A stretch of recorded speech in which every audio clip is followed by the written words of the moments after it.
Warning, the following is intended for immature adult audiences. Please do not attempt any of the stunts or activities mentioned in this podcast, future podcasts, or previous podcasts. Gonad the Barbarian. Viewer and discretion is advised. What's up, Beer League hockey fans, fellow dumpers? Welcome to another unedited, unfiltered, worldwide Dump and Skate podcast, the number one Beer League hockey podcast in Bluffton, Hilton Head, Pooler, Georgia, Aurora, Oswego, and Naperville, Illinois. The countries of Israel, Canada, Colombia, Bosnia, and Saudi Arabia. Once again, I'm going to regret doing this. Shout out to Ahmed. Ahmed a duty. You can't do this. That's what we talked about. I know. On the podcast scheduler, social media content creator, official video and audio editor, the broken, old, and decrepit bender, the infamous ball buster, the podcast graphic designer and merch creator. I am the admin's bitch and sounding board. Wait, did you say the bitchin' sounding board? The bitch and sounding board. Oh, okay. Jeremy, your favorite dry heaver with no beaver, Abdu. With me, as always. Jeremy the Otter. With me, as always, the man that makes this podcast possible. The only producer that doesn't do any editing. The talent of the podcast, but not on the ice. The most loyal friend and brother that will always have your back on and off the ice. The team dad. The one I used to nag about uploading podcasts, but now I have to nag about doing a podcast. Jeremy. How do I like my zeros? Watered down, because I am the stacked three-peat A-League champion Holland. I wondered where you were going with that. I was like, I don't drink them watered down. What are you talking about? Did you say three-peat on purpose 3 times? Yeah. Oh, wow, look at like you. Booker T, five-time world champion. I thought you just like hit the skip on there or something. Like, It's not my internet. I can tell you that right now. The internet's And I'm way really better sorry. tonight. I'm really sorry about that, listeners. Some To of the you guys- fans, he's yeah. having a hard time affording certain things right now. Internet being one of them. It's all. You want to it's talk? all You a- don't want to play that game with me right now. I'm not the one that paid off refs, so I can get a championship. Okay. Hey, to be fair, I went out to eat with the ref after we won, not before we won. He missed a call. And the ref played on a team we beat already. So if anything, it should have worked to our disadvantage. So I'm not the one with deep pockets paying off beer league refs oh, to get that. that's to definitely get not that me with championship. deep pockets then for sure. Another asterisk championship. So, anyways, what is up, ladies and gentlemen, boys and girls of all shapes, sizes, and flavors? Welcome in to your favorite beer league podcast, the one and only Dump and Skate podcast. We are super excited to be back with you again. We have a guest that we're going to have on with us in just a minute here. We're really excited to have him on. We have tried and failed to get him on several times, mostly my fault because, just my life. But we finally scheduled everything, sorted it out. We made Abdu stay up past 5:30, and we're going to shoot a podcast. I took a nap. I took a nap just for this podcast. A normal time, so we're good to go. So before we get going any farther, I want to let you guys know or remind you guys, go hit the like, subscribe, thumbs up button, all that good stuff. We're on podcast, any podcast platform you listen to, we're there. You can find us Dump and Skate, same thing on YouTube, and then check out all our social medias. Abdu does a killer job with all that stuff. Posting clips as we get podcasts up. They're usually hilarious. We have a good time, and we've got some fans and friends of the show that have even added some stuff in. Some of the edits they've done of some still shots of us have been pretty funny. And so we've had a good time with that. Your sister has really, really enjoyed that wrestling action figure one. Like she's commented on it like every 30 seconds. Calm down, Mandy. It won't go away. We got it. It's not going to go away. It's on the internet. It's forever. So real quick before we pull this guest in, because I know Abdu's chomping at the bit to work through his intro.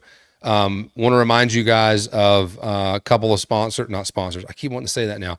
No, but really quick, we will take donations. We're at the point where 100%. we need to take donations. We just had to re-up a couple of our subscriptions, so please feel free to send money our way. Seriously, we would love figure a out a way. donation. Send us money. Yes. just whatever you want to do, send us money. Deep pockets. Shallow, very shallow pockets at the moment. Yeah. So, real quick shout out. You know them, you love them. BNR Sports, brsport.com. Hit those guys up for anything you need hockey wise. We love those guys. They've been big fans of ours, big supporters of ours. And so we want you guys to support them. The season's getting ready to come to a wrap this week here in Savannah. And then we'll have nothing running during the summer. But those of you that are listening, where you get to play hockey during the summer, you jerks, hit up BNR Sports. I'm just kidding. You're not jerks. We're just jealous. No, you are. Yeah, fair enough. So hit those guys up. Anything you need hockey wise, jerseys wise, whatever. Tell them the Dump and Skate Boys sent you their way. And then also new friends of the show and killer product that we love. And actually, I just saw a post today and reached out to them. She's going to send me a couple of their new lines of wax. So the purple wax, I'm going to open it. Relax. I'm not going to put it in my mouth this time. Purple wax that I've got is their mid sticky wax, I think is what they called it. So it's not just a regular flat wax or whatever. It does have some tack to it. Man, that is a strong smell. That is the whiskey smell. It's our friends Whiskey Wax, WIZKEY wax. It's Whiskey Hockey or Whiskey_hockey on Instagram. Hit them up, follow them, likes, all that good stuff. And then you can order any of their wax through their Instagram page. Just reached out to them today. Saw that they made a post. They're going to have some of their new wax. They've got a sticky wax that is get the scent that they did for that one.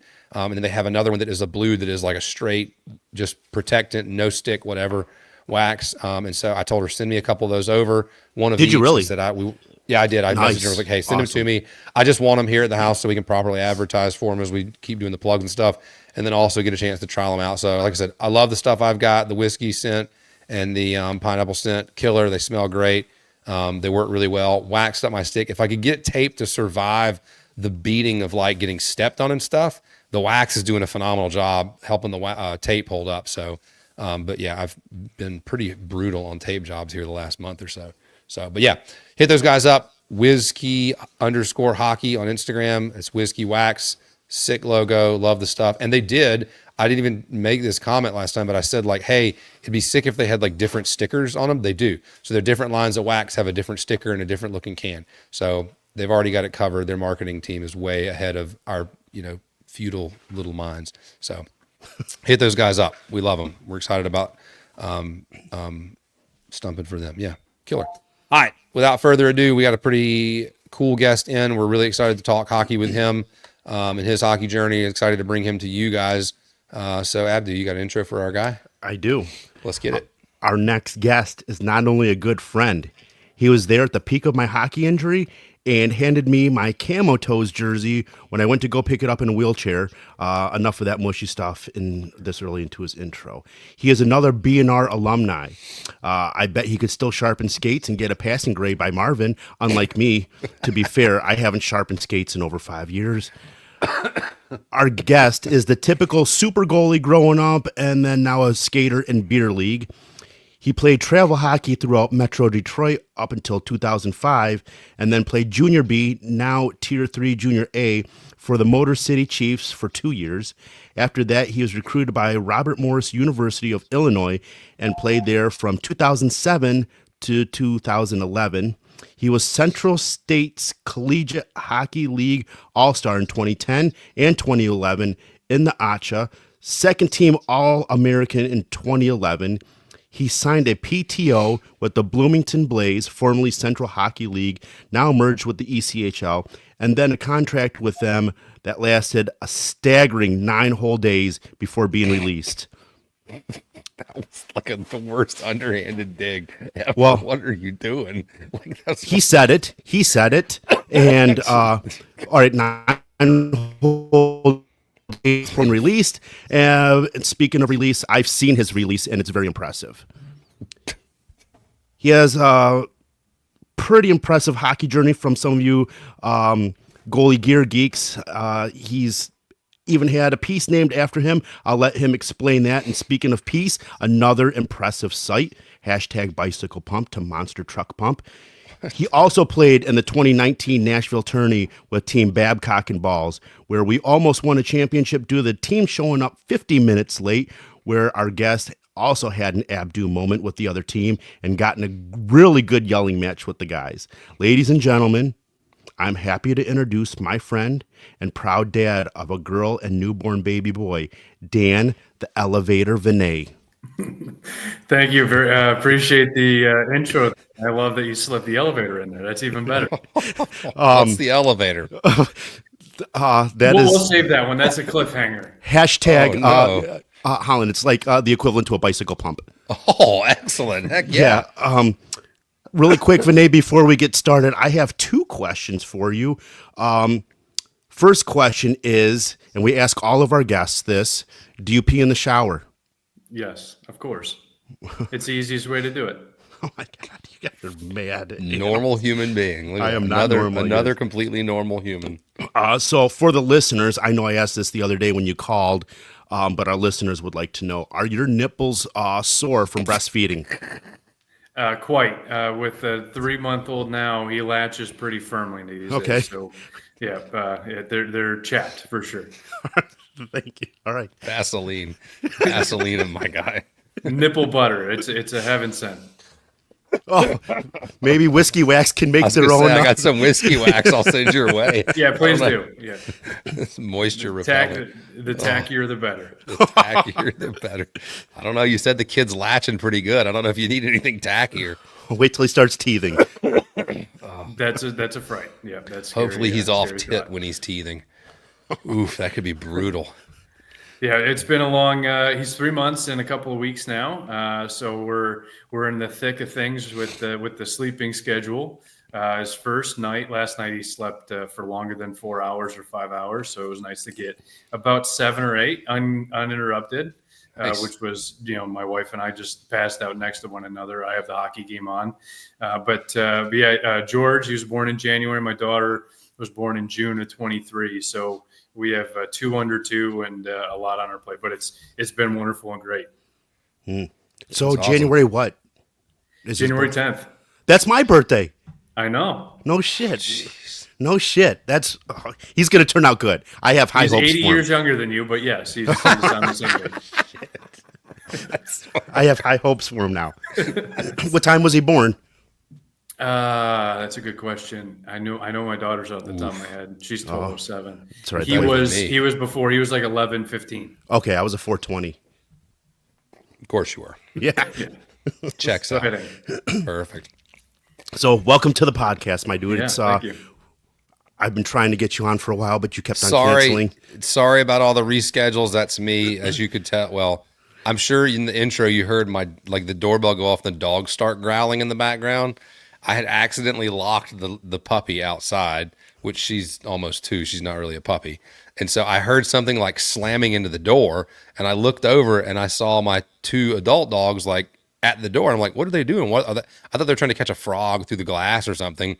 And then I heard her whimpering and I said, oh God, I locked the dog outside. So I flagged my son in the kitchen, put myself on mute. I was like, hey, the dog is outside. Can you let her in? So he goes my 10-year-old son is the squirreliest kid I've ever met. He goes running around the table to go to the back door, lets the dogs in, and I come off mute, and the dogs immediately go to growling and wrestling each other. I'm like, this is perfect.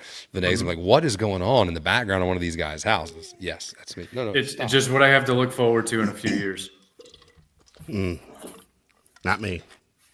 Don't have 5 kids and 3 dogs. It's just there's too many things going on in the background. Way just too many. in life for you and just in general for you. So, again, welcome to the podcast, Vinay. A lot of guys are going to have some questions. We have a lot of gear geeks. Another question: could you still sharpen skates and get a pass? I think so. Yeah, I think so. So my journey at a hockey shop was actually before BNR, and I was one of the very few that they allowed me to come in. So I worked here when I was in Detroit, and at 18 or 19 years old, I was playing junior, as you mentioned, with the Motor City Chiefs, and I was working at a Coney Island, and they wouldn't accommodate like our practice schedules and our workouts or games. They just said basically, you've worked with us for 4 years. We need more than 7 hours a week. So a friend of mine on the team who ended up being my best man who played with us in Nashville, Mitch. Oh, Mitch. Good old Yeah, Mitch. yeah. Good guy, He was Holland. phenomenal. He's one of us. 100%. He was in at Pirani's Hockey World. So I was at Pirani's Hockey World, which is a big chain here in Yep, Michigan. I know Pirani's. And I was there for a few years. That's how I got connected with the Vaughn guys, even though I was already a gear geek and a gear wearer of theirs. So I started working for Pirani's for at the time, 3 or 4 years. Then I went to college in Chicago, and I was broke. I had money that I needed to spend that I didn't have in my bank account. The Rock says he's like $7 production, right? Like I had $7 in my account. So I went out to the B&R Sports, which was at the old store. Abdu, what is that? Eola. The Eola. Yep. Yeah.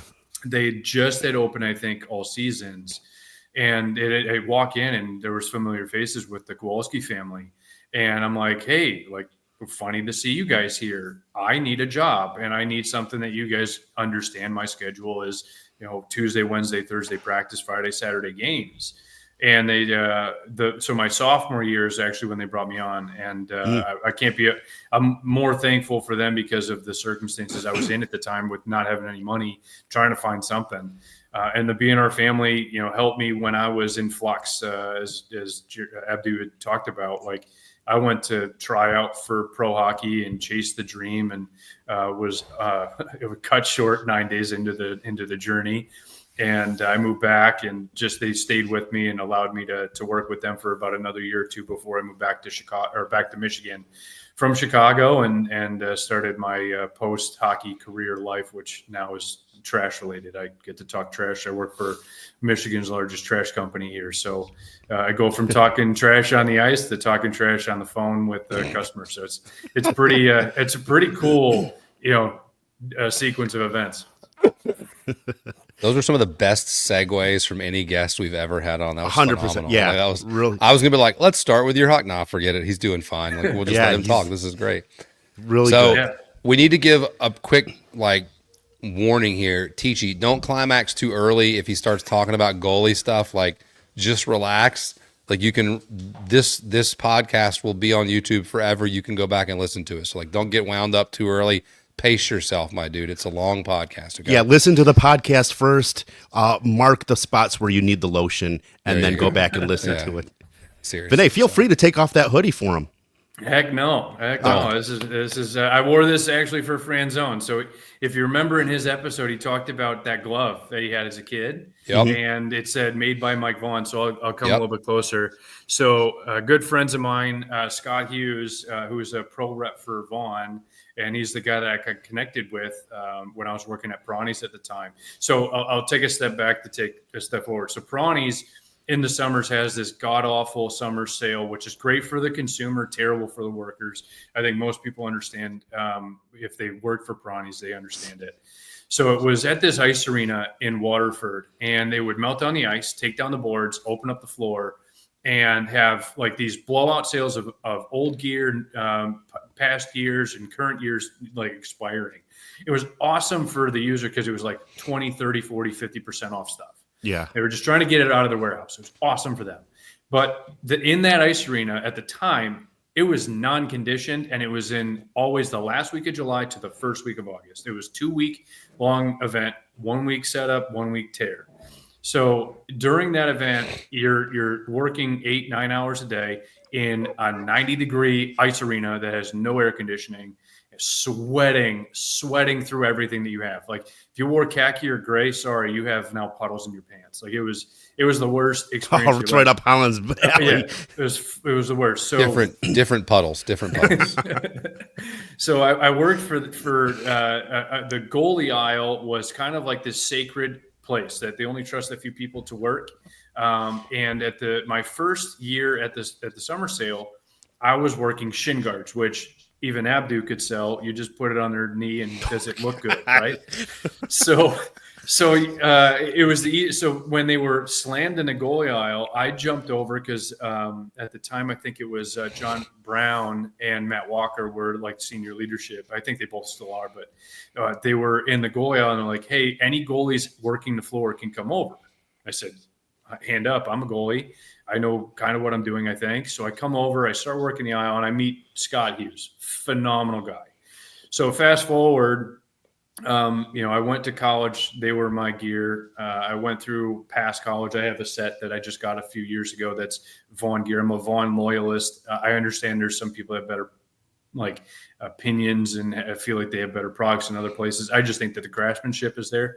So anyway, so when my daughter was born, they gave me this really cool gift, which I meant to bring it out to show, is this life-size blocker that's Vaughn and has her name on it, and it Oh, has her nice. That's awesome. birth date, her weight, her length, and her name on it. It's super super cool. And when I Send went us to a go pick- picture of it, and then we'll use Okay. it for a post. Yeah, absolutely. So I got that from them. But when I also showed up, and he's a wine guy, so I brought him a couple bottles of wine, and he surprised me with a couple of hoodies. And they actually had this on sale on their website. It's phenomenal as far as like thickness and whatever. But so this is the same patch that was on Franzone's glove that he was talking about as a kid. Nice. That when he got that first one made by Mike Vaughn. And like I said, they've been around the game for the longest time. Mike Vaughn is obviously a pioneer of the equipment, and then Scott Hughes is my guy. If I needed something tomorrow, he would get it in the mail like first thing and get it to me same day. You can't talk better about a company. So I've never actually played with you, maybe once or twice against you as a goalie. Are you still playing, doing goalie? I know you rarely play goalie. Like you say, I asked you to play goalie a few times, and you said you only play goalie for like very rare moments. So do you occasionally play goalie? Because you're still getting the gear, obviously, right? Yeah, I took a really long hiatus in about 2013 to maybe 2019, where I might have played once, twice a year tops. I think most goalies kind of get to a point where competition is it varies too much, and when you're playing at a certain level, and I'm not saying I'm any good, but I'm just saying like you play a certain level, you get accustomed to it, and you don't see that regularly. So if I was going to play with a lot of my friends, they're playing C, B, D here, and I'm not going to play goalie in a C or below. I don't think it. I have another story I can piggyback to, but so I hadn't played from 13 to 19. Then one random day, I got a call from another BNR alum, and he said, "Hey, our goalie is dog shit. We have Who was it? Really, who was the goalie? I don't know, but Who's Dan the alum? Who's Dan Alexi. Oh yeah. Yeah. Stanley Cup winner. So he's there. No, that's Steve. That's his Steve. brother. Sorry, you're right. Yeah, You're right. you're good. So Dan called me. He's like, "Hey, we need a goalie. Our goalie has been bad," and I subbed in for him just a couple of times at the end of the year. And I got like that itch, and I started playing again with them full time the following year. And I think it was 2 full years. And just not last September, but the September before, I was playing. It was our first game of the season. We're playing against kind of our rival. We had gone to the championship both of our years. We won it once. We lost once. I was going to say, it sounds like Colin's team. Yeah. So we play the first game against this team. We've got a good goalie too. Yeah. As the play is developing, guys coming across, right-hand shot across the top of the circle to his strong side, cuts across the inside the interior of the left dot, my left, and cuts back across the net, kind of like go backhand across my body.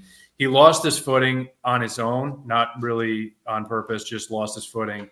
Sounds like My ankle was anchored to the post, Oh. and my knee snapped back, and I tore my MCL straight off the femur. Mm. So rehab and everything, and you have a little one at the house. You feel guilty about leaving in general, but also now it's like rehab and getting to taking it a 10 o'clock game to leave your wife alone with kids is a little tough. So I haven't played in a while as far as a consistent level. I got on the ice a couple of times since then, but yeah, it's been a weird journey the last 2 years. There's nothing worse than going in. Than having Dolph.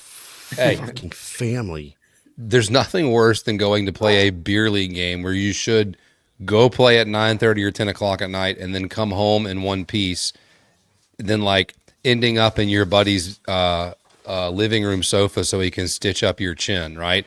Like it's all. And then my wife's like, "What are you doing?" So I can understand how you feel when it's like, "Hey, I was just playing some hockey and now I'm going to the hospital." So yeah, sorry about that. That puts a damper on it. So It's pretty interesting you took that much time off. I, for different reasons, took about 10 years off before I came back, but it was kind of the same feeling. Like you go back and skate a little bit and like the itch kind of gets you. And then like all of a sudden you realize like, man, I really do kind of miss like the guys and the time on the ice and things like that. And so I can completely understand taking some time off for whatever reason, then coming back. I do want to ask, cause you kind of, so you said, tell me the guy's name that kind of got you connected in with Vaughn there. Scott Hughes is the guy that I work with. Yeah. All right. So you met him through working at Pirani's, correct? Yep. So is he the one that kind of got you like hooked in, and like once you got in touch with him, like you were hooked in, like you were a Vaughn guy through and through? So it was kind of a coincidence. I was a Vaughn guy really before that. So being in Detroit, we had these historically good teams for the most of my 10 to 20, 25, 35 years. So it was like we had goalies on the Red Wings, Chris Osgood being one of them. He was a Vaughn guy. You had Kevin Hodson at the time was a Vaughn guy. So you see guys that you like watch on TV and you idolize in a sense, Yep. and you mirror them. So Osgood still is one of my favorites, and I'll finish the story with a cool moment. So Chris Osgood was my guy. So I was wearing Vaughns back in the day. It was Visions and Legacies. I did temper with some Heatons at one point, like the glove and blocker, because I think I got them at a garage sale, and then I went back to Vaughn. And then they turned into their Velocity line, which is their current line, and now just been grown. So a cool moment for me, kind of like going back to Osgood, was so when I was in college in the summertime, I would always send my gear back because my college was not a Division I NCAA. I didn't get new gear every year. I didn't get new gear through the year. I got new gear every 2 years.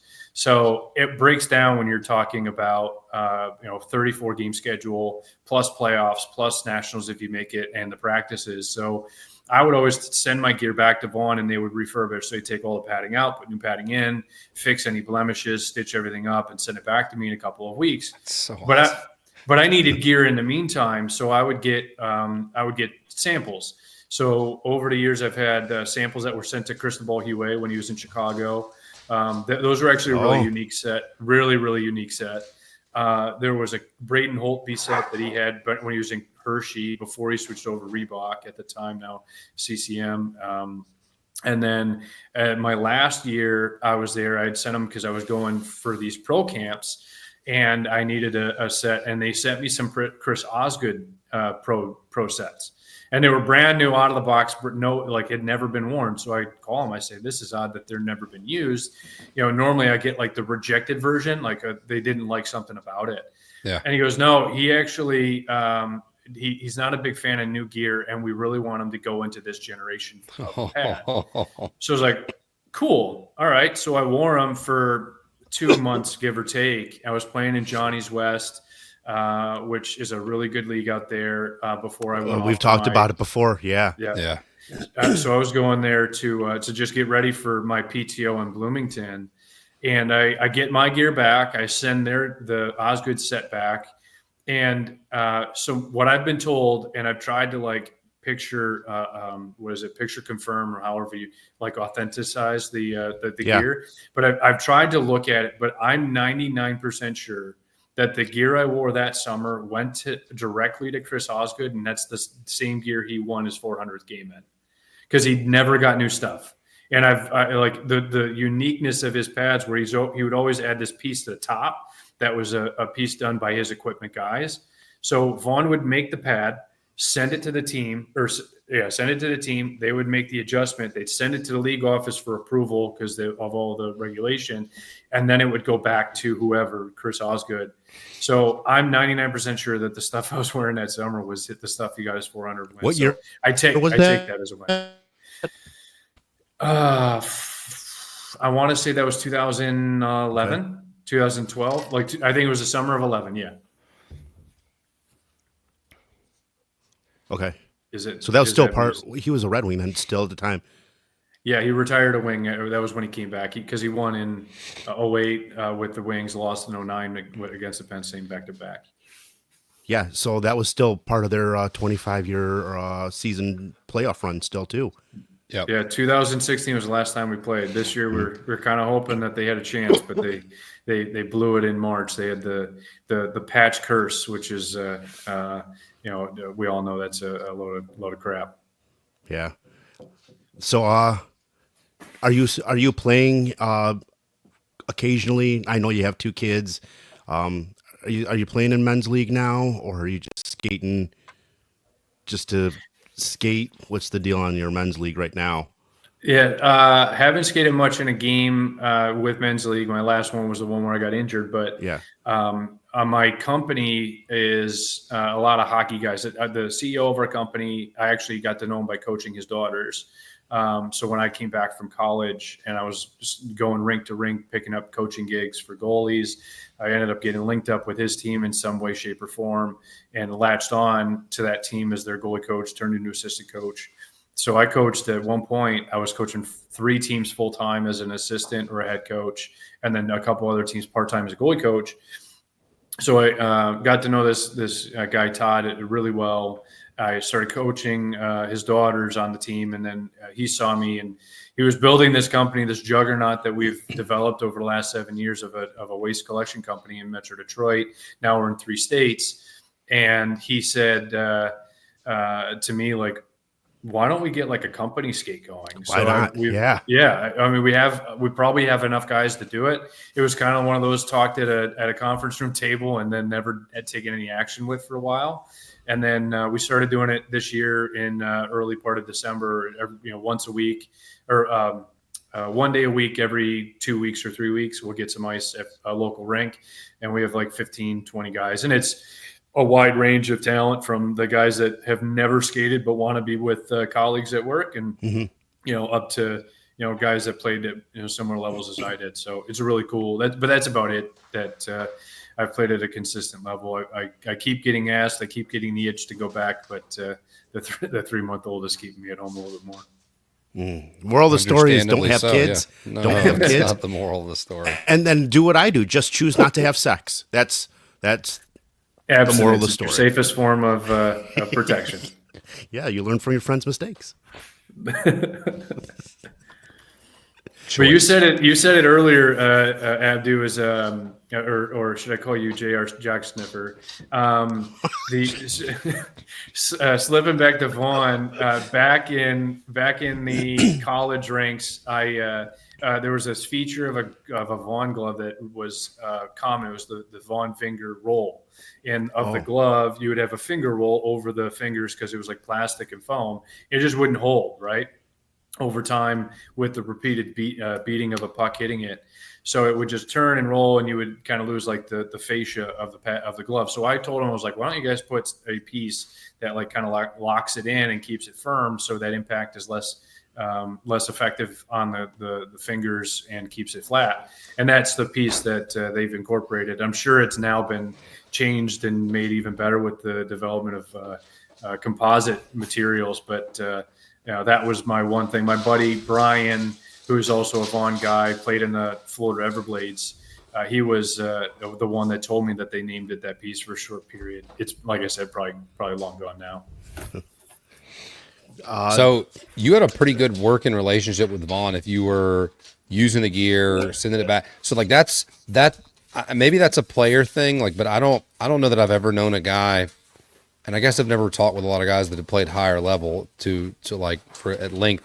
I know some guys get things like gloves rebuilt and stuff because they like the way the palms feel, or they'll have the palms redone. Or there's certain. I heard a recent story about Marshawn hates using new gloves, that he only wants to use old gloves. And so a lot of times he'll get, if he's got it, like the move he just made to Florida, the rumor was that he had some gloves restitched, even though they were the old gloves recovered in whatever Florida's colors are, all that stuff. But like the whole idea of the pads breaking down, I completely get it. But this idea of sending them back and those guys refurbishing them all, that's like, for me as a player, that's a foreign thing. Like, I love the concept, because there's equipment that I've loved that I hate that it's fallen apart. And if I knew Bauer better, I could have sent my Vapor 20 gloves off to them and be like, hey, rebuild these things for me, guys. They probably would have just burned them and been like, gross. But So that's pretty cool. I don't know if that's unique just because I don't know. But that's a pretty interesting way to go. Like so how long? Like you said, every couple of years you were rotating them back. So how long were you hanging on to different pieces of equipment before you were just like, hey, this is past rebuilding. Like we're just going to roll to the next set now. I think it varied based on what the equipment was. Like gloves, gloves were probably the ones I wanted to turn the most, because again, you get the impact in the palm, you start feeling a little bit more. A blocker is a board that they can just slide in, slide out. Back in the day it was a zipper. Now it's stitched in, so it's I think a little bit more difficult these days. But I on my blocker in college was in through a piece of thread or a lace, like a round lace, so they could cut that, remove the board, put a new board in, and everything else outside of maybe the palm on the glove would be replaced. Everything else remained the same. Pads, again, I was lucky that they would do the refurbish as opposed to replace, because of my situation. It is, I think, pretty rare to have that, at a high level NHL level back in the 90s and 2000s. I think that was maybe more common because back then goalies didn't get 7 sets a season. You have guys like Ottinger. It seems like you look at his pads and they're brand new, spanking white every time he steps out on the ice. That was not the case in the 90s and 2000s. You had guys like Archer Zerbe who was stitching his own pads to keep the same ones working for the longest period of time. I think he had the same set in Pittsburgh to San Jose back to Carolina when he had the run against the Wings. So to refurbish is not common. It was just kind of like a favor to the Vaughn guys. Now, I would go to like their trade shows if they had something in Chicago as a favor to them and be around their table and talk to their gear for, kids and families coming up. I would do that anyway. I would do that today, honestly, because I like talking about the equipment. I think you can tell by that by now. But talking to families about their equipment, telling the story of Vaughn, how they started, where they're at now, I think it lasts better. And I'm not saying anything against Bauer or CCM or those companies because they all have history, but I don't know of anybody having the same type of experience like Fridge had, or like I had with the Vaughn pieces. So that's kind of where it sticks with me with their company. Yeah, there's definitely like more unique names in the goalie equipment sphere that really don't branch out into player gear. There's obviously the big ones, the Bowers, the CCMs and stuff that make it the true more recently. But like we've got a goalie here that still has, I think, some Brian's leg pads that he's using. And so, and they're, who's that? Isn't that, I think that's what, Tanuzi? No. He bought new gear. He did. Hang on, it's driving me nuts. Chris Jagat. I think that's what he has I think he has a set of Bryant, like the whole thing, like blocker, glove, leg pads. The whole combo. I think, but I don't remember. I may be wrong on that. So, but you mentioned, what was it? Heaton made stuff for a bit, and then you've got obviously what you're using with Vaughn stuff. So there's a more, I don't know, goalie gear is so much more unique. You mentioned that, there was an issue with the glove for a little bit and that you were able to kind of give those guys feedback. Was that again, you're in a somewhat unique position, like you said, that they were willing to have a good relationship with you because you were kind of a lifer as a Vaughn guy. That obviously leaves an impact on them. And so they're happy to have that feedback and then work with you and do the rebuilds and stuff like that. Were there any things wherever you were sending back leg pads or sending back a glove or sending back a blocker, obviously you talked about the glove, where you were like, hey guys, this works, but like this is something that would be nice that was here or there? Or did they ever reach out and were like, hey, we're thinking about doing these things? Maybe that's a little deeper than what the relationship was, but obviously you made some comments about the glove and they were like, hey, okay, we'll make some adjustments. Yeah, I don't think there was anything that was planned to occur, like those conversations. I think they just happened organically because Scotty was such a good guy to me. If I just said something off the cuff, he would run with it in a sense. Now, and that's kind of the beautiful part of the goaltending position is when you have a pro rep. One, there aren't as many of us, so you could have 20 guys on a team using a Bauer stick. The Nathan McKinnon's who's using CCM, he's going to get the most attention from the CCM rep, but the first year rookie isn't, but he's still using their stick, right? So the feedback that the rookie gives to Nathan McKinnon gives is going to be completely different. But with goalies, because there's only 2 on a team, if you give feedback, I guess like a little bit less crowd noise. So when you're talking to him and saying, "Hey, I see or feel this," they can run with it. And there was a chess piece I had in college. Again, my college was cheap as far as replacing things. So I sent it to him. I said, "I'm feeling stuff, not in the sternum, but just off to the left outside of the wing that comes over the shoulder." I said, "I'm feeling something here. I'm not quite sure what it is, but pucks are like I'm getting pressure, or I'm not getting pressure. I'm getting pain when it happens." And he goes, "Well, how about this? I put on a belly pad underneath it, which will give you a little bit more of a cushion between the two pieces. And if I could continue getting new equipment all the time, I would continue getting new equipment with that belly pad because it helps soften the blow as well as deadens rebounds off the shoulders and the belly." So just a cool thing. Now that's illegal in the NHL. They can't use that. I was going to say, this sounds like a cheater. This is like a cheater's method here of getting like oh man, look at these rebounds just laying right in front of me. Whoops. Sorry, guys. Yeah. They're not checking for that in the ACHA, so I'm not too worried about it. So yeah, you give that feedback and you have those great relationships because there are fewer of us. And again, Scotty being who he is, the guy that he is, even if you tell him something's horrible, like, so the glove I have now, I got it in, I think, around 15, and I had used it maybe 4 times in 3 or 4 years. I talked to, how often I was playing before 2019. So I got into playing that one season in 2019, and I was noticing like a weird ism of my glove. It like wouldn't shut the snap closed. So I call him. I'm like, "Hey, something's weird about this. It's not acting like my old glove did." So he goes, "Bring it in. I'll have it to you. I'll have it done in 2 days. We'll just see what's going on." So I take it in, I drop it off. They look at it. They break out the inner workings of it and break it down, and I get it back and it's brand new. And basically what he, by having a conversation with them, he was able to identify where the crease point in the glove was on my palm wasn't aligned with the proper crease point of the glove. So he just made the adjustment, shifted some things, and made it right. So if I was in the NHL, I'd have 2 or 3 sets of gloves. I'm not. I have one, and he was able to turn it pretty quick for me. So you have a good relation with them then, huh? That's nice. Yeah, he gave me a blocker for my daughter, and he's giving me a blocker for my son. He told me that's on the way, so I can't wait for that. That's cool. He needs to get a dump and skate blocker. He'll charge you for that one. That's fine. No. Deep pockets.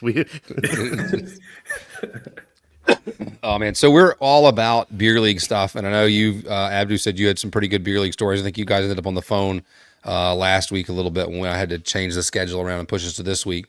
And he said that he messaged me mid phone call. I think it was like, "Hey, this is going to be a great podcast. He's like, Vinay's got some really good stories," kind of thing like that. So you have any stories that pop to mind when you think about your time playing beer league? Now, I know Abdu mentioned, obviously you're a goalie, and that's kind of what we've talked a lot about, especially your relationship with Vaughn. But he made the comment that you've been playing out as a player for a little while as well. Is that correct? Yeah. When you guys went to Nashville, did you play out as a player, or were you playing in net? Yeah, I was playing out. He was a player. Oh, yeah. And you were running your mouth. You were a full-blown Abdu out of the net. This is incredible. Vinay got he wears a mouth guard, but you just had a visor. Was it no visor? Yeah, he got cross-checked in the. He got Andy Ponton cross-checked in the face. Yeah, he was bleeding from the mouth and everything, and they were going back and forth. I was just like, "Oh, this is a good one. This is a good one." Like he was. Yeah. And he was like, "That's how you play the fucking game. That's how the game is played." I've actually used that twice, Vinay. Those same exact words. Good. Yeah. You that was a good one. So, they went at it for a little bit, and the guy just backed down. And it was on the same rink that we were playing against the Canadian team when we played last year. Mm-hmm. Those Canadian guys were a bunch bastards. So, do you have any good beer league stories? Friend zone. I'll wait. Just go ahead and go with your stories.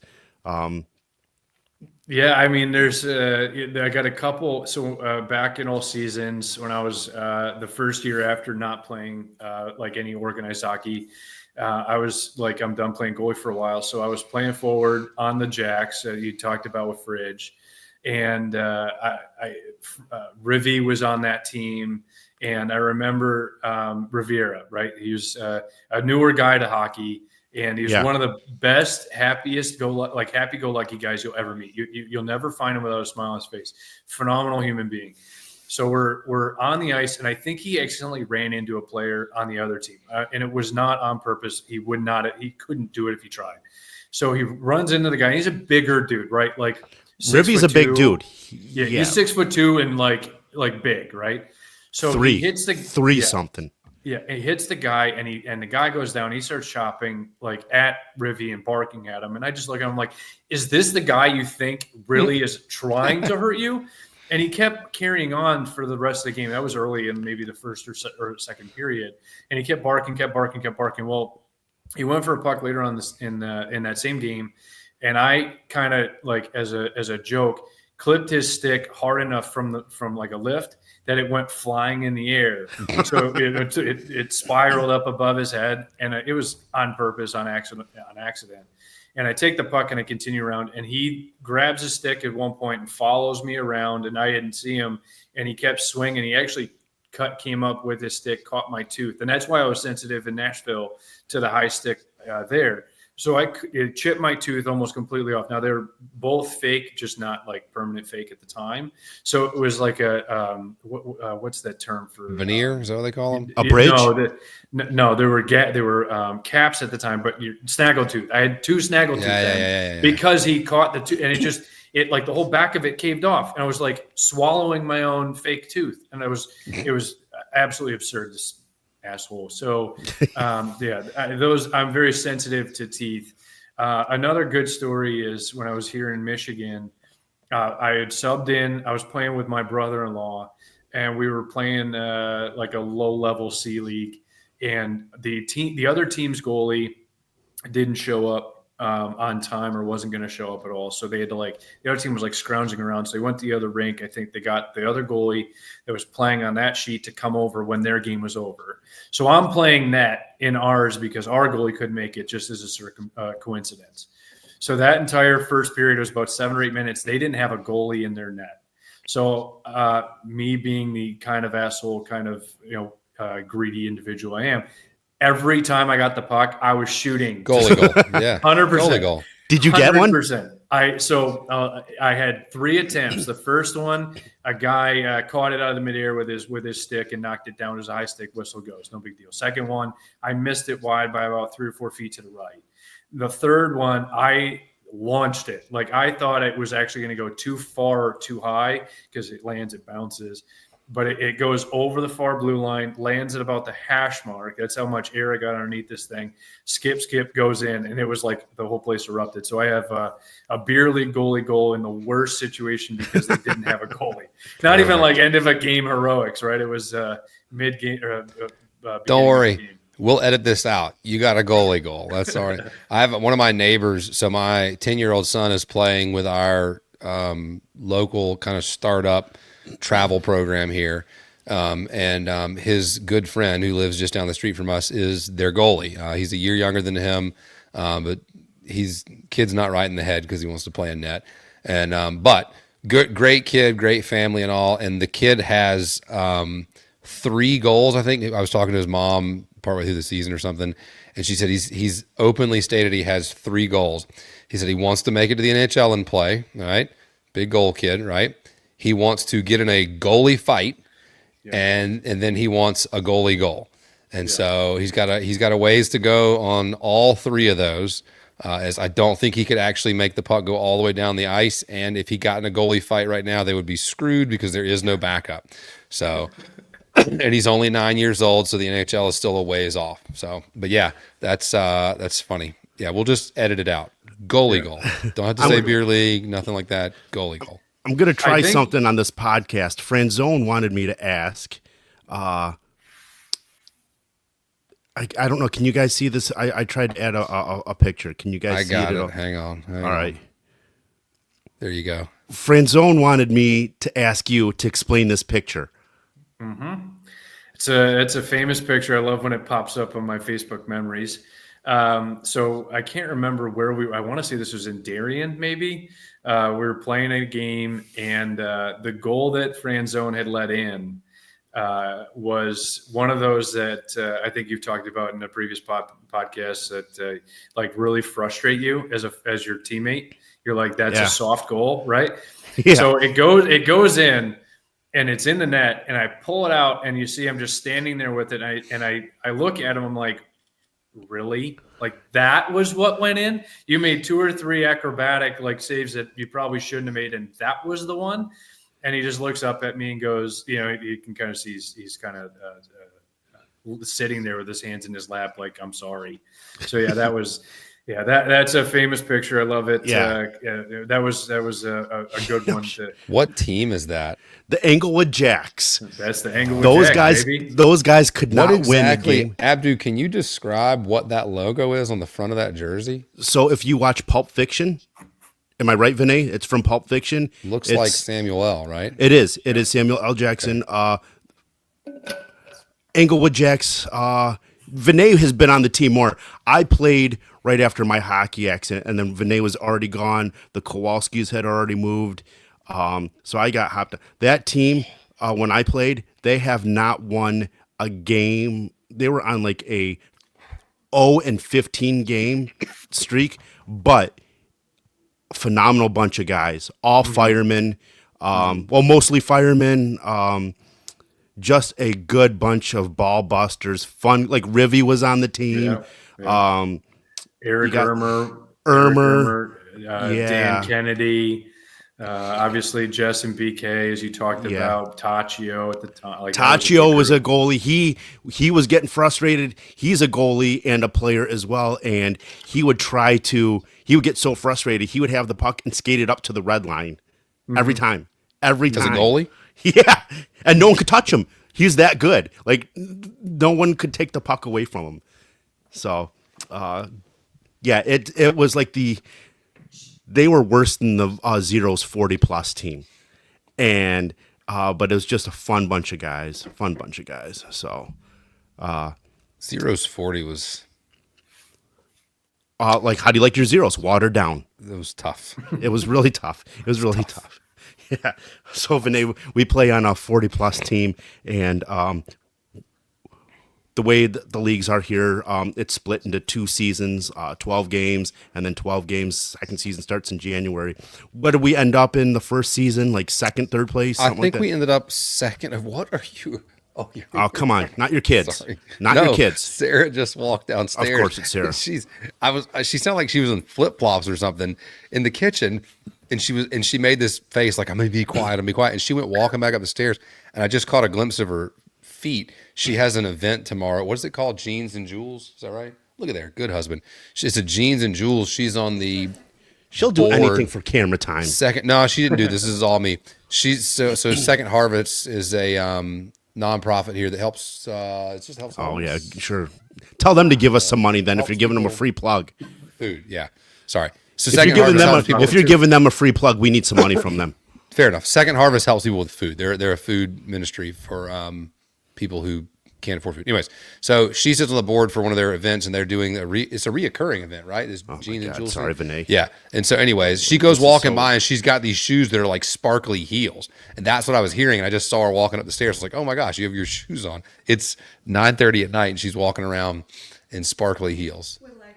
So relevant to the story. So Vinay, we ended up second or third place in the 40-plus league. Beautiful. Second or third place. No, I interrupted the conversation. Shit. Sorry. Jesus. So we were. I'll let him tell the story. We were second place the first season, and we didn't do bad. And we had a handful of us are decent players on that roster, and so we don't have a ton of goal scorers on there. And then one of the guys that is a goal scorer, second season couldn't be there a whole bunch, and so we picked up a couple of older guys. One of which our very first. So our jerseys are all black jerseys, all black socks. Right. This guy shows up, older guy, hits the ice and is like legit Bambi on the ice. I'm like, man, this is rough. Like this is not what I thought we were getting with a couple older guys. Right.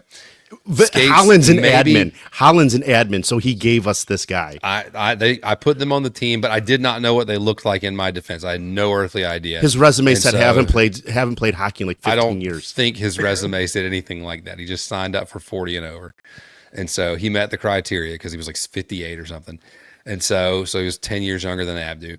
So he hits the ice, Buddy goes up and down, not even a 30-second shift, up and down, comes back.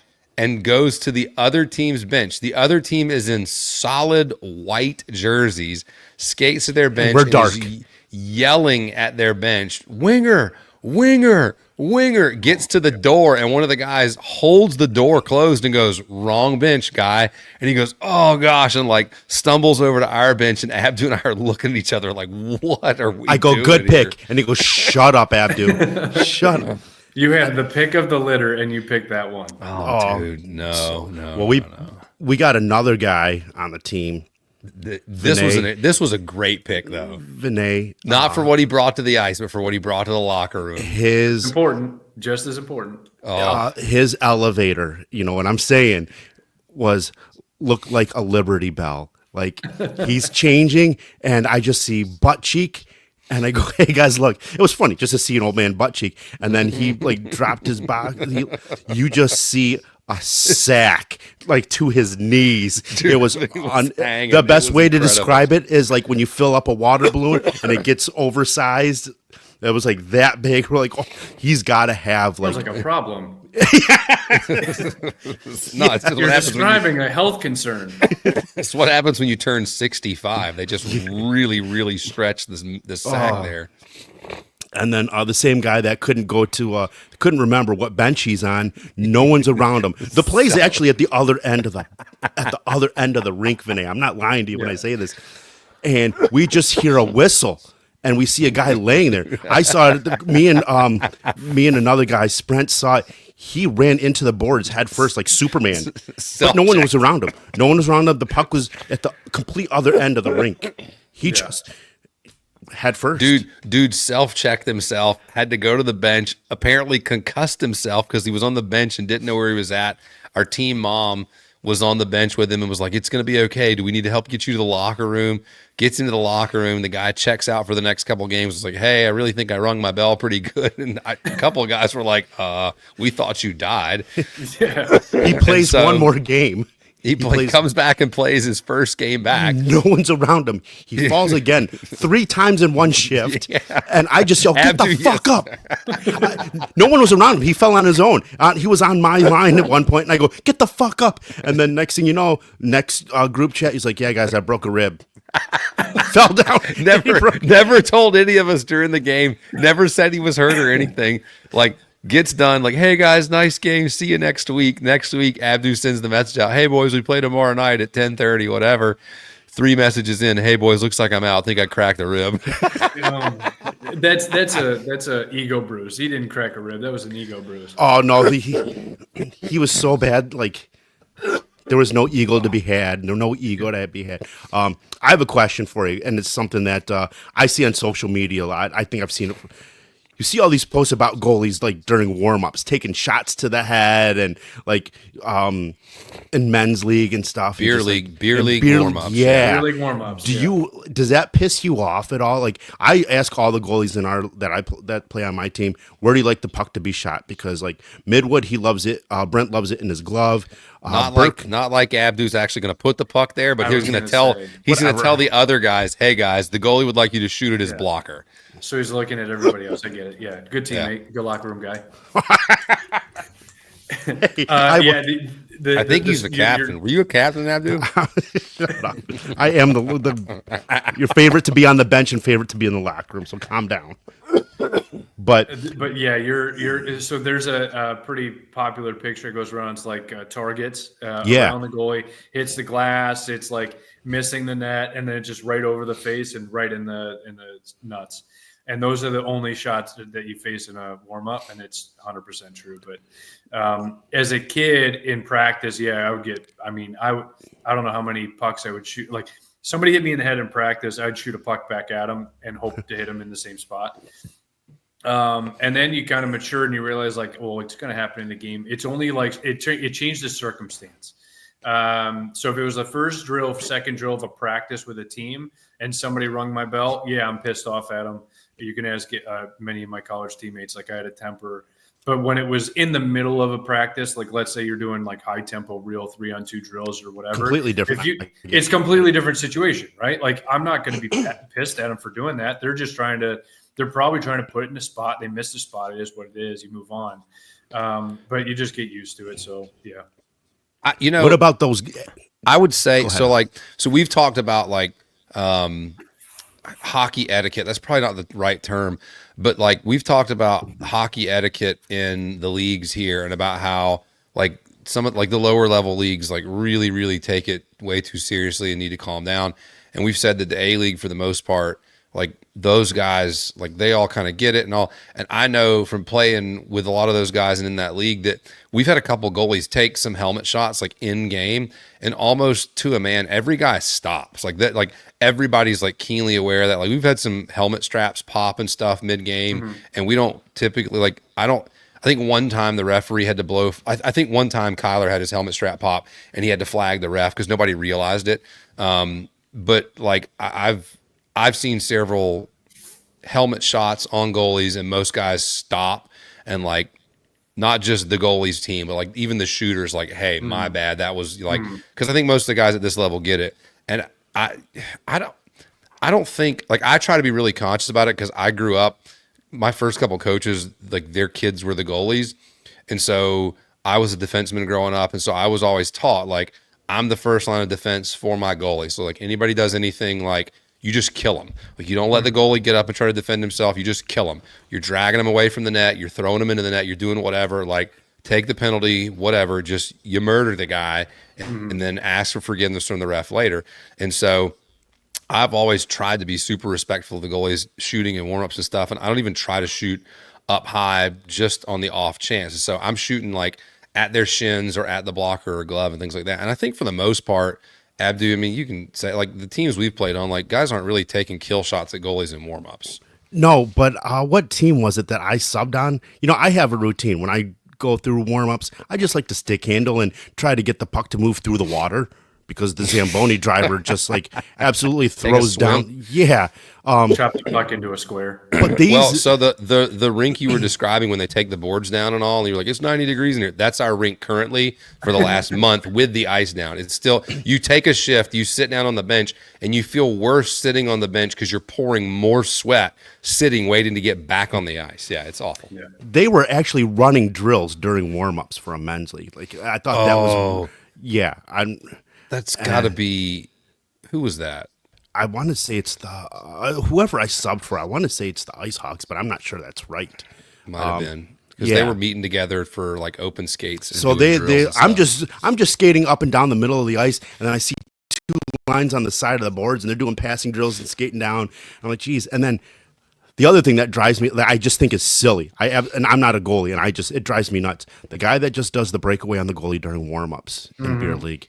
Well, as a goalie, like, don't you just want to trip him, or do you just let it go in? Like, hey, man, you're cool. Like, just let it go in. So, funny story to break off of that because it's the worst thing in the world because we're all warming up, right?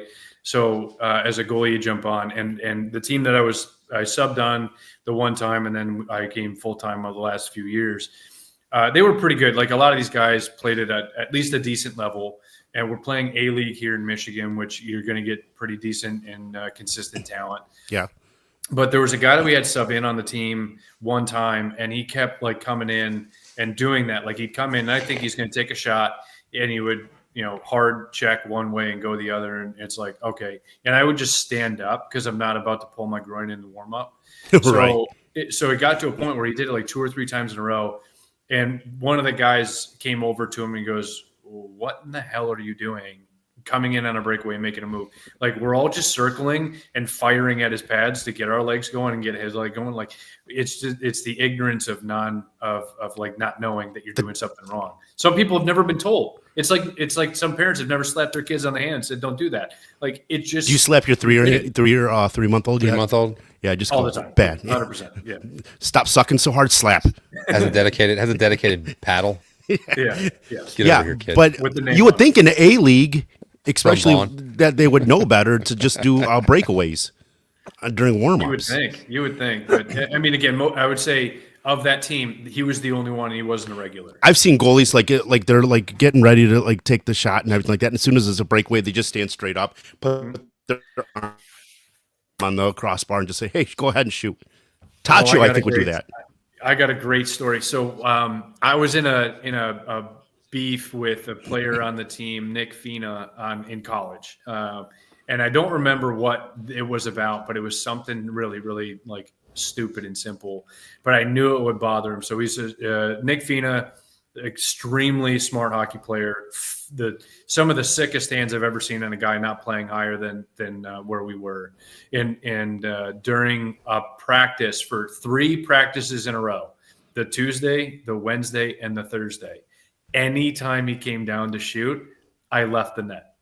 Anytime he came down to shoot, didn't matter. I left the net because it got to a point. It got to a point where he would come in and he would look at me thinking that I was going to stay because I'd actually get in my stance, and then he would look down to like adjust where his positioning was on the puck, and then look back up. As soon as he did that, I was able to time it well enough.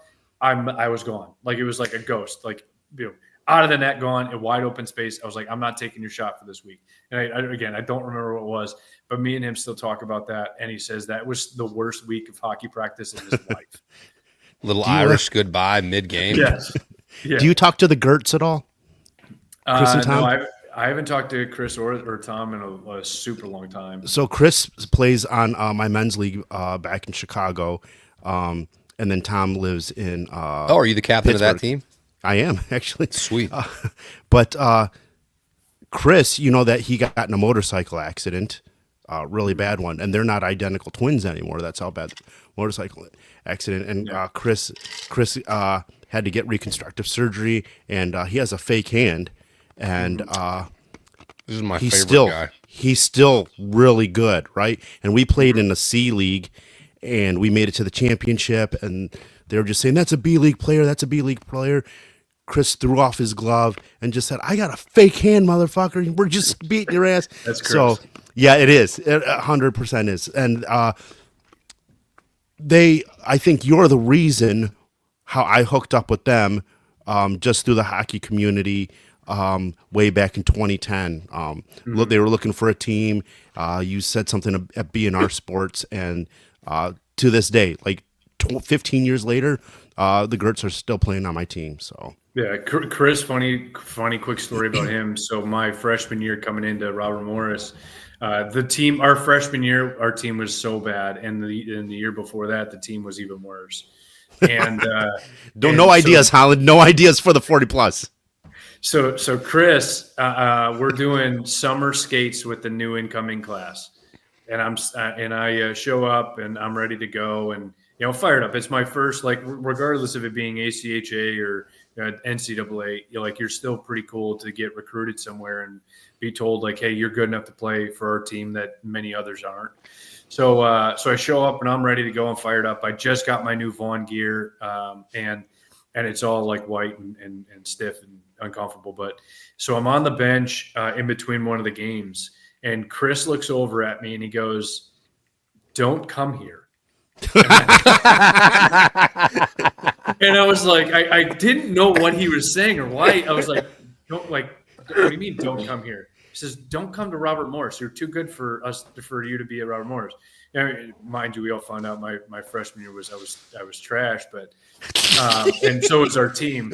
But I just always thought that was funny, and that was typical Gert. Like Gert. He was not going to hold his tongue. He was not going to sugarcoat a thing.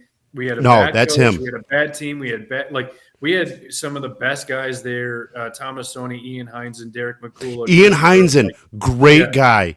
Some of the honestly, some of the best humans in the world. He's all tatted up, and you think he's just going to be a monster. Yeah, and not at all, not one bit. But we were such a bad hockey team. Were you with Merkel too? No. Merkel was. I came in as Merkel left. Okay, another good bunch of people. So. Yeah, I didn't get to know Merkel too much, but yeah, a great group. Chris sitting on the bench next to me saying, "Don't come here" was one of the most That's so Gert too. That's typical Gert. So that'd be like our 40 plus team currently. Don't join this team. Don't join this team. Find anybody else. Just pick a different team. Skate on their roster. Hey, Vinay, I wanted to get Franzone on as a surprise for you. He just texted me back, and we're kind of going a little late, and I know that it's almost breastfeeding time for you. I'm going to go to your OnlyFans and check it out, watch it live. So I don't want to Got to take make too that. much. Got to make that extra cash somehow. Hey, Got to get some new Vaughn pads. Got to get some new Vaughn pads. Got to keep paying to get these things refurbished. It's That's right. OnlyFans at Vinay Breastfeed. Vinay the goalie breastfeeds. Oh my gosh. Thank you so much for going on the podcast. I know it's we've been trying for several months now. Yeah, this was a lot of fun. I appreciate you jumping on. I'm sorry it took us a little bit to get you get my schedule kind of settled down. It's been so Abdu mentioned I am one of 3 league admins, and so I'm heavily involved in everything we got going on here. And so I thought it was going to slow down for me a little bit after we turned to the page of the second season, but it really did not. And then it got super hectic the last probably 3 or 4 weeks. We just had a lot of people kind of acting like they don't have a Vinay, you have no idea. Some of the people down here. We won't go into it now because we'll have separate podcasts for it, but it's nuts. So anyways, it got really busy. Yeah, it's not quite as bad. Online, it's just... It's not quite as bad as that, but if we had a live barn, it's pretty close. And so... But yeah, so it got pretty hairy. So I appreciate you being patient with us. I would have loved to see you go. Yeah. So I appreciate you being patient with us, man. I appreciate you jumping on and sharing stories. They're awesome. I can tell you've got more. We'd love to have you back on and try to narrow down our focus and chat on some more specific things. For sure, But we definitely want to be respectful of your time as a dad of those little kids and let you try to get a little bit of sleep because it's rare, I know. So let's have him on in the summer. Is your garage like air conditioned or is it not? I work out in here in the summer, so it's fine. Yeah. He'll be on the podcast with no shirt. Yeah, that'll drive the ratings up. Well, he's a workout guy too. That's what I said. He just said he was working out there. We'll get him mid set and be like, Vinay, jump back to the screen really quick. Like, okay. Yeah, we need ratings from the women. So make sure you're all sweaty and glistening. Get a spray bottle if you need to. Oh, Jordan Atkins jumped on the ice last night when we were playing the late game. I got no shirts. So do you know Jordan Atkins? No, you don't. He wouldn't know him. He would. He's a Chicago guy. Yeah, but he's from Detroit there. So yeah, but he worked at the BNR in all seasons.